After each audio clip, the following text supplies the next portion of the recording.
2014년 제가 군복무할 당시 있었던 이야기입니다. 저는 가평에 있는 부대에서 근무를 했습니다. 이 사건은 제가 일병 5호봉 시절 탄약고 경계 초소 근무를 서던 전번초 근무자 후임 김일병에게 들은 사건입니다.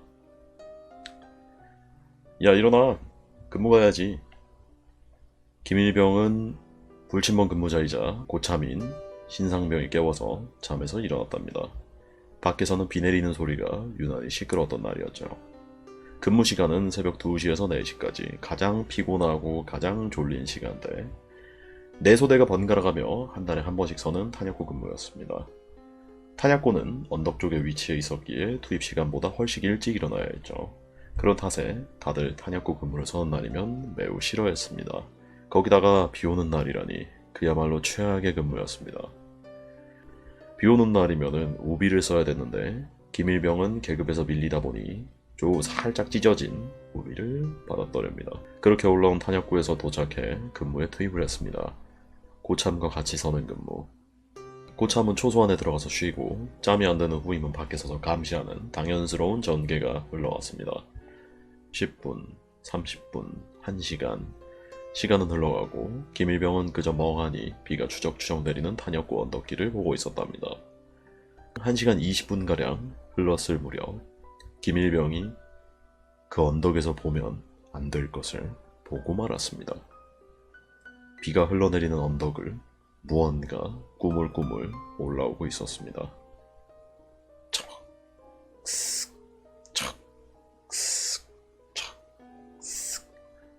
웅덩이를 짚는 짙은 소리와 무언가 끌고 오는 소리. 그렇습니다. 그것은 기어오고 있었던 것이죠. 김일병은 이때부터 소름이 돋고 등골이 오싹해짐과 동시에 제대로 된 사고가 마비됐다고 합니다. 입도 마비돼서 같이 근무 들어온 염상병을 깨울 수도 없었답니다. 숨 넘어갈 것 같은 목소리로 졸고 있는지 자고 있는지 초소한 기둥에 기대어 있을 염상병을 불렀지만 들리지 않는지 그 상태 그대로였습니다. 그러는 사이 그 소리는 더욱 크게 들려오고 기어오는 것은 언덕길 중반에 놓인 배수로를 지나고 있었습니다. 차박. 짙게 들리는 물 짚는 소리와 더불어 그것의 형체가 서서히 보이기 시작했습니다. 낡은 군복을 입고 있는 군인이었습니다. 허리 아래 부분은 날아간 건지 절단된 건지 없었고 찢어진 상의 옷까지만 끌려오고 있었다고 합니다. 비 오는 날 검은 형체가 기이한 소리를 내며 기어오고 있는 것만으로도 졸도할 지경인데 김일병을 더 미치게 만드는 것은 그 얼굴이었습니다. 두 눈구멍은 뻥 뚫려서 눈알이 보이지도 않고 턱은 찢어져서 간신히 붙어있는 채 덜렁거리고 있었죠. 그런 녀석이 말라 비틀어진 팔로 기어오는 모습을 보니 완전 정신이 나갈 만도 했죠. 김일병은 자기도 모르게 공포탄을 장전하고 비명을 지르며 한 발 쏜 뒤 기절했다고 합니다. 이후 총소리를 듣고서 잠에서 깬 염상병의 긴급보고로 거품을 물고 실신한 김일병이 5분 대기조에게 실려 나갔습니다. 그 탓에 당시 졸고 있던 염상병은 진급이 누락됐고요. 김일병은 쓰러진 이유를 대대 당직사령, 당직사관 및 중대장, 주임원사를 탄약관에게 죄다 보고를 했지만 군대라는 곳이 어디 귀신 봤다고 넘어가주는 동네가 아니지 않습니까? 결국 군의관에게 정신착란으로 인한 극도의 공포에 의한 발포라는 길고 얼토당토하는 판정을 받고 나서 휴가도 잘리고 진급도 누락됐습니다. 하지만 제가 이 이야기의 진상을 알게 된 것은 한참 뒤의 일이었죠. 저와 김일병 모두 상병 계급장을 달고 나서야 이야기해주더군요. 김상병님, 그때 제가 아무에게도 말하지 않은 것이 하나 있습니다. 뭔데? 김일병이 공포탄을 쏜 이유가 따로 있었던 겁니다. 그 기어오는 질척한 소리가 가까워올수록 목소리가 들리더랍니다. 처음엔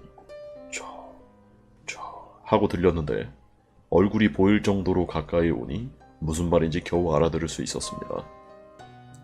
쏴줘 라고 말하고 있었습니다. 그러니까 그 넓은 군복을 입고 기어오는 게 낮은 목소리로 쏴줘라고 말했습니다. 아마 6.25 전쟁 당시 폭격으로 하반신을 잃고 숨을 거둔 군인의 혼령이었을까요? 이유를 알고 나니 마음이 착잡해지더라고요.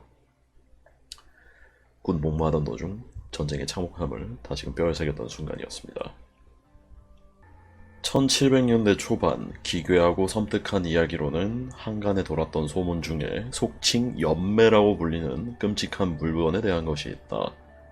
이 무렵 한 흉악한 범죄자들이 이상한 대나무통을 하나 메고 다니는 것이 있었다. 이 사람들은 부유한 집에 찾아가서 그 대나무통을 열어 안쪽을 보여주는데, 그러면 그 집 사람들이 웬갓 정신병을 일으켜 발작을 일으키는가 하면 귀신이나 마귀에 관해 이야기에 미쳐 돌아가게 되고, 그러면 이 범죄자들이 적당한 술수로 돈을 뜯어내는 것이었다.